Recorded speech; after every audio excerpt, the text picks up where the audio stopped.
南投草屯的北投国小推动彩绘稻田已经10多冬，今年是甲主角为鸟形改做台湾乌形，即卖是观赏上好的时机。学校嘛特别带学生落田去清这个杂草，顺续来观察到稻仔田的生态。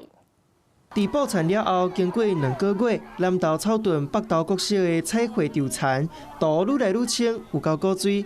老师甲学生定期会落去田里斗清杂草，嘛会观察生态。这10多年，北投国小推实实农教育，带学生去种稻仔，佮利用特殊品种的黄仔来结合学校乐土的推实，种出特色的稻。很有成就感啊！就是学校自己种的，然后种到现在，就是它已经成熟了。 这是全国唯一所学校能够得到农粮署认证的一个学校。我们在食农教育的推动，让我们所有的孩子都能够亲近我们的土地，了解我们的稻米的成长过程。学校推实食农教育，做真侪创意的教学，嘛互在地产业愈来愈发展，带学生来斗阵熟悉稻仔的生态甲文化。